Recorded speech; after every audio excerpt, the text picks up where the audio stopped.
ইসলামী আন্দোলন বাংলাদেশ কর্তৃক আয়োজিত আজকে গণসমাবেশের সম্মানিত সভাপতি, এদেশের শ্রেষ্ঠ সন্তান শ্রদ্ধাভাজন ওলামায়ে কেরাম,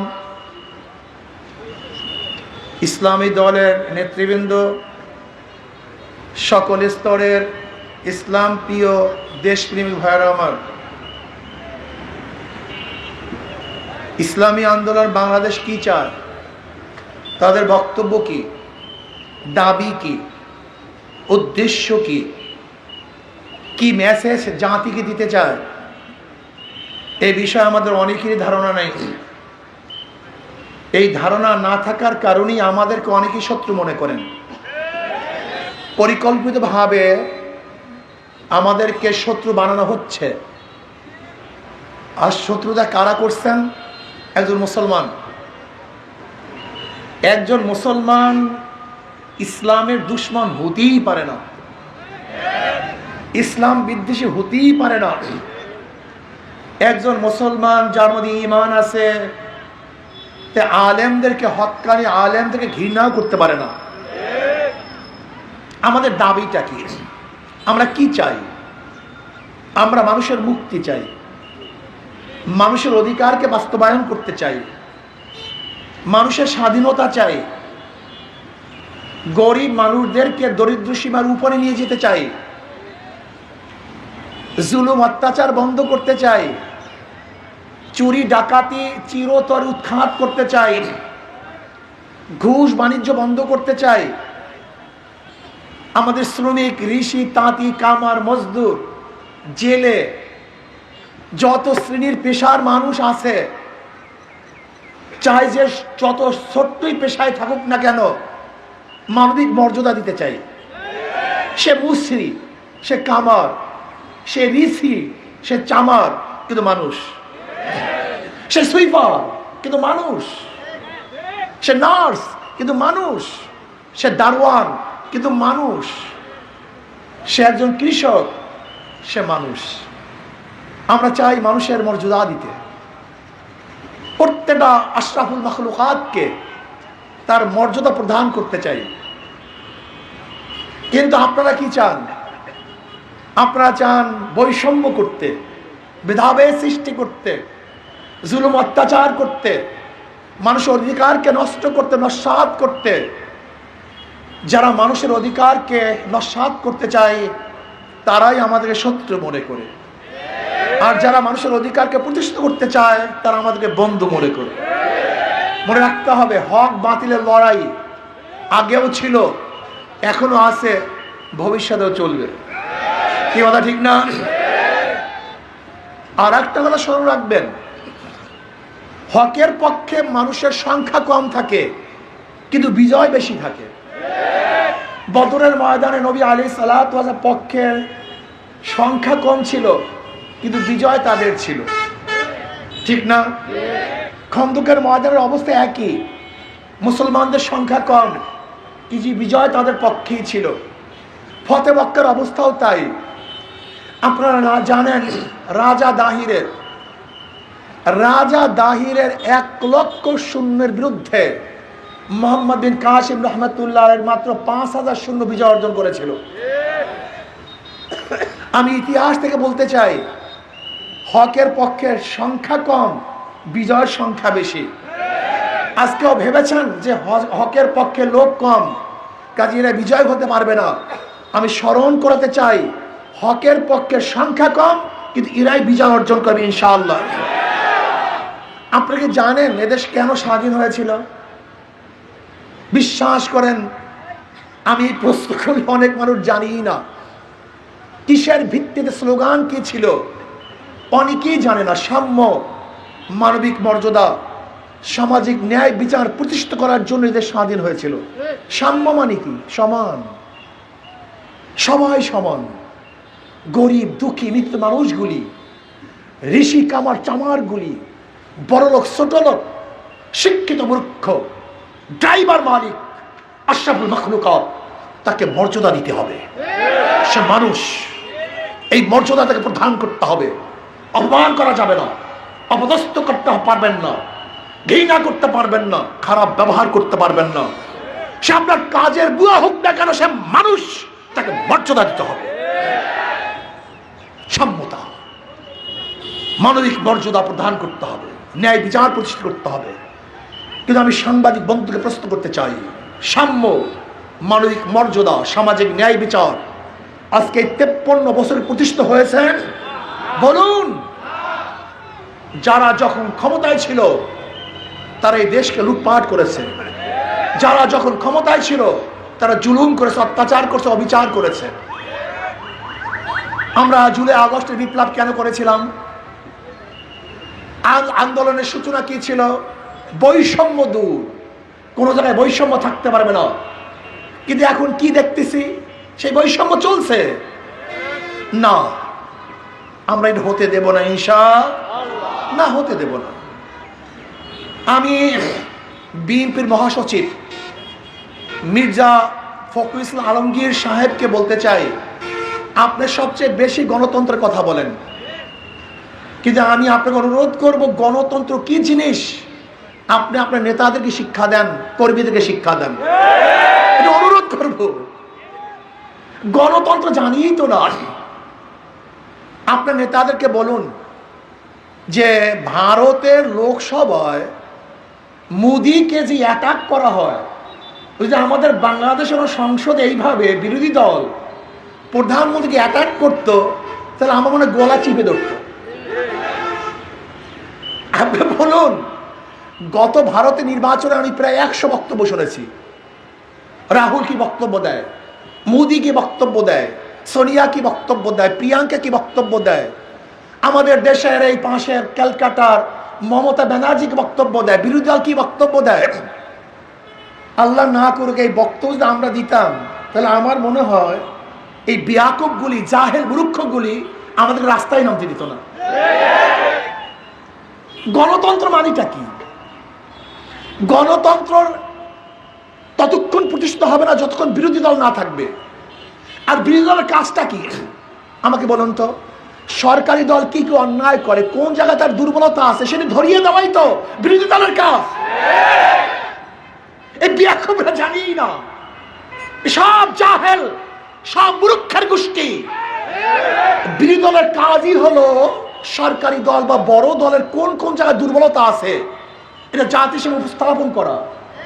অমুক অমুক এই কাজ করছে, অমুক এই কাজ করছে, অমুক এই কাজ করছে, অমুক এই কাজ করছে, এটা ধরিয়ে দেওয়ার তো বিরোধী দলের কাজ। এই মানুষের কাজটা কি? এই মানুষের কাজটা কি? তৈলমর্দন করা। এই মানুষের কাজ হলো কে কে চাঁদাবাজি করে, ডাকাতি করে, গুন্ডামি করে, খুন করে, চুরন করে, দর্শন করে, তাদেরকে ধরিয়ে দেওয়া।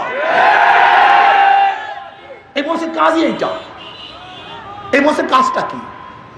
শুধু তৈলমর্দন করা, চাটুকারি করা, এদেশকে ধ্বংস করা, চক্রান্ত করা।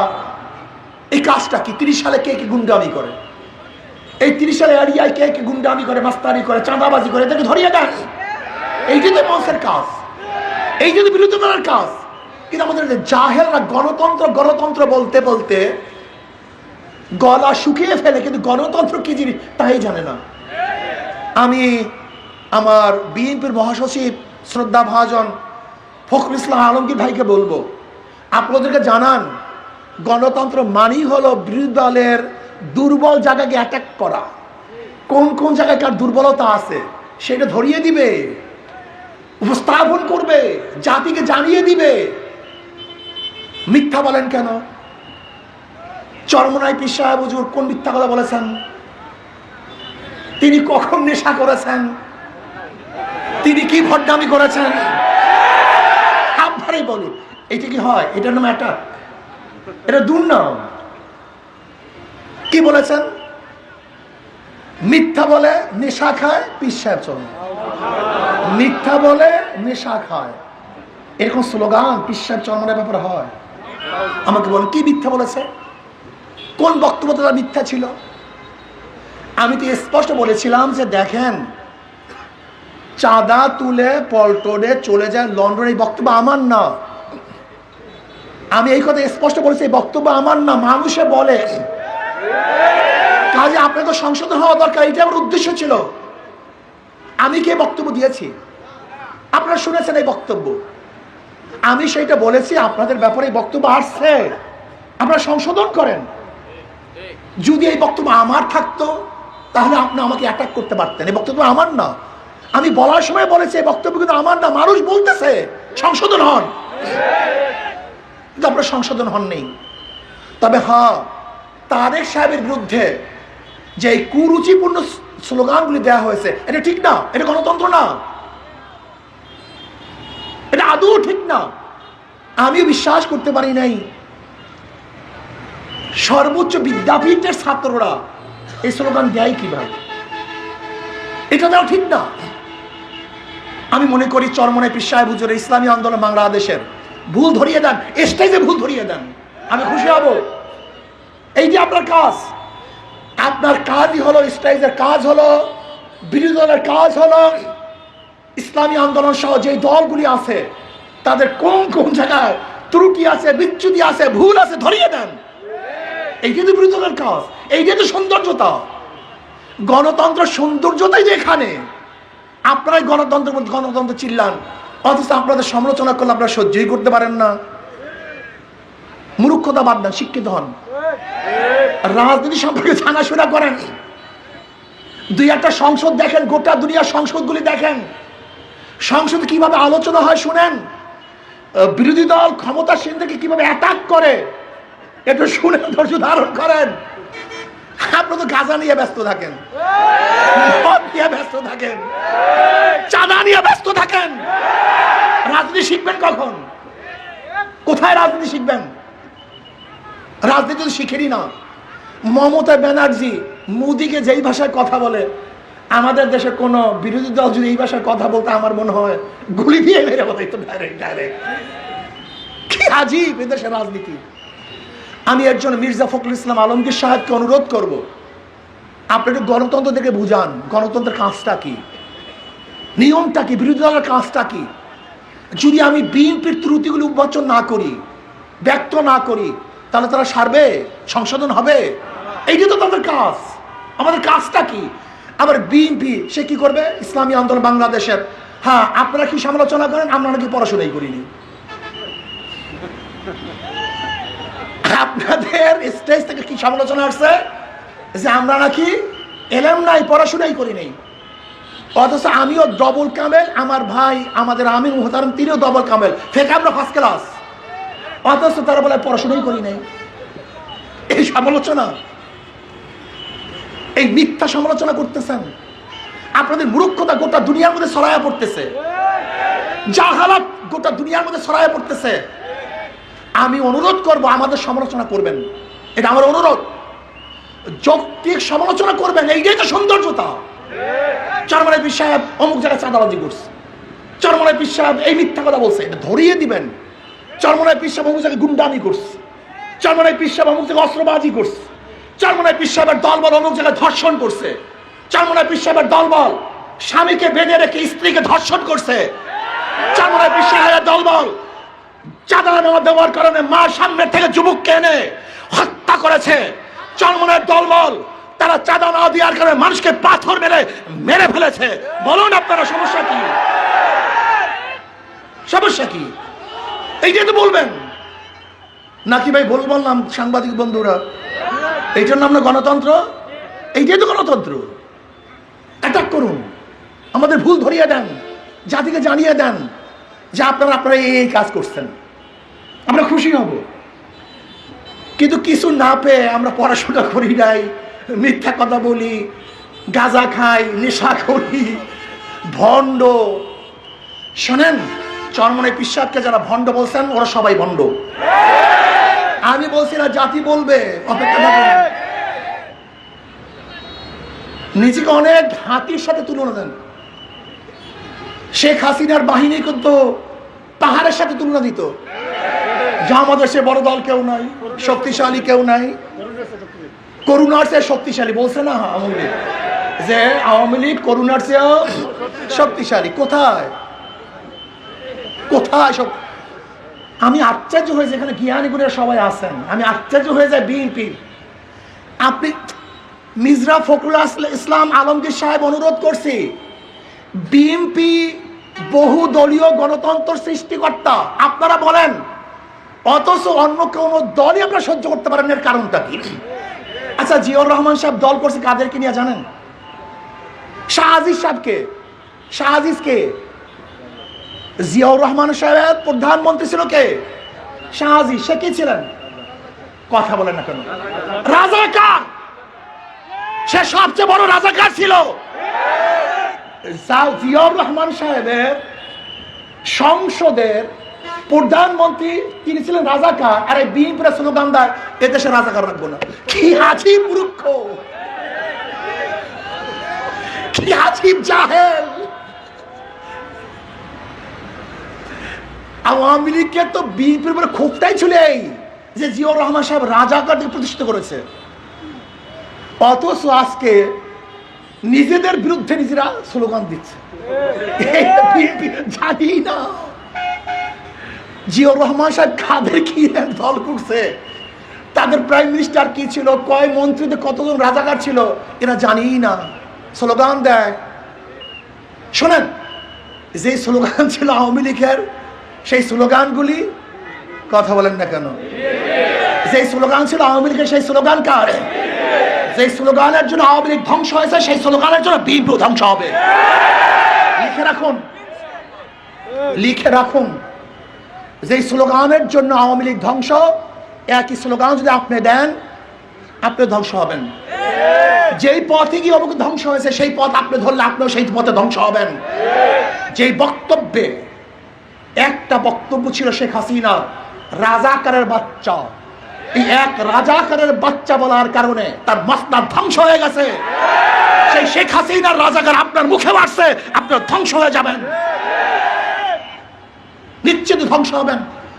এর জন্য আমি অনুরোধ করব, বিএনপি যারা করেন করেন, পড়াশোনা করেন, শুধু ওই চকির তলে থেকে রান্ডা বের করেন না, পুরানো অস্ত্রগুলি বের করেন না, ছুরি টুরি বের করেন না, পড়াশোনা করেন, জানেন দল কি জিনিস, বিএনপি কি জিনিস। আমি চ্যালেঞ্জ দিলাম, যারা বিএনপি করে ওরা বিএনপি নীতিমালা পড়ে নেই, বিএনপির আদর্শ সম্পর্কে জানে না, বিএনপি শব্দের অর্থ জানে না, বাংলাদেশ ন্যাশনাল পার্টি জাতীয় পার্টি কি জিনিস ওরা জানে না। ওরা দল করে না, ওরা চাঁদাবাজি করে। ওরা দল করে না, খুনের আশ্রয় স্থান খোঁজ করে। ওরা দল করে না, কোন জায়গায় গেলে ধর্ষণ করতে পারবে নিরাপদে সেই জায়গা খোঁজ করে। এরা দল করে না, আদর্শ নাই, নীতি নাই, চরিত্র নেই।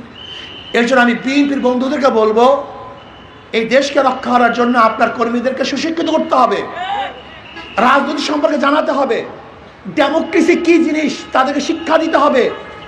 বিরোধী দল আপনাকে অবশ্যই নরম নরম জায়গায়, দুর্বল জায়গায় অ্যাটাক করবে, এটা সহ্য করতে হবে, এটা শিক্ষা দিতে হবে, এটা শিক্ষা গ্রহণ করতে হবে।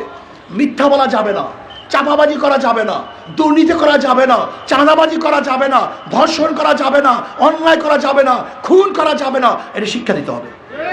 যদি শিক্ষা দেন তাহলে কর্মী গঠন হবে, দেশ গঠন হবে। আমি বিশ্বাস করি আগামীতে ইনশাআল্লাহ এই জাতিকে আর অন্ধকারে রাখতে কেউ পারবে না। 53 বছর যারা জাতিকে অন্ধকারে রেখেছে, আগামী নির্বাচনে তাদেরকে অন্ধকারে রাখতে পারবে না। এই চাঁদাবাজি করতেছে কেন? নির্বাচনে টাকা খরচ করবে, কোটি কোটি টাকা খরচ করবে। আমি ভোটারদেরকে বলবো, ওরা যত বেশি টাকা দিবে সব খেয়ে ফেলবে, কিন্তু ভোট দিবেন না। এই টাকা আপনাদের টাকা, এই চাঁদাবাজির টাকা, গুন্ডামির টাকা, লুটের টাকা, যত দিবে তত নিবেন, কিন্তু জালেমদেরকে, চাঁদাবাজদেরকে ভোট দিবেন না। বলবেন আরো দাও, বলবেন আরো, আর নিচে 5,000 কোটি দিয়েছে মাত্র 500 টাকা। হ্যাঁ, ওরা যেন প্রত্যেকটা ভোট কমপক্ষে 50,000 টাকা ক্রয় করে পারবে। যত দিবে তত নিবেন, কিন্তু কথা কয় না, ঘটনা যত দিবে, কিন্তু টাকা কাদের? কথা বলে না কেন? টাকা কাদের? যত টাকা দিবে তত নিবেন, কিন্তু যারা টাকা দিয়ে ভোট ক্রয় করবে মনে করবেন ওরা রাজনীতি করতে আসে না, ব্যবসা করার জন্য আসছে। ওদের ব্যবসায় হারিকান ধরাইয়া দিবেন, কি রাজি আছেন ইনশাআল্লাহ? জনগণ বাবারা, আমি গরিবদের আরেকটা কথা বলি, আমার বক্তব্য শেষ করব। ও বাবা, আমি তো আপনাদের আপন, ইসলাম তো আপনাদের সবচেয়ে আপন, ইসলাম তো আপনাদের মুক্তির জন্য এসছে। আমার নবী আলাইহিস সালাম কি বলেছেন জানেন? তিনি বলেছেন, আল্লাহ তুমি আমাদের গরিবদের সাথে রাখিও, গরিবদের সাথে মৃত্যু দিও, গরিবদের সাথে হাসর করিও। আমার নবী গরিবের পাগল, আর গরিবরা ইসলামের পাগল না। আপনি কি জানেন ইসলাম হুকুমাত হলে কি হবে?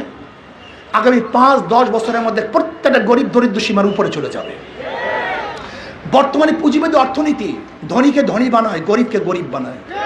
আপনি যাবেন ব্যাংকে, ম্যানেজার সাহেব আমাকে 10 লক্ষ টাকা লোন দেন, ম্যানেজার সাহেব কি বলবে? মর্গেজ দেন।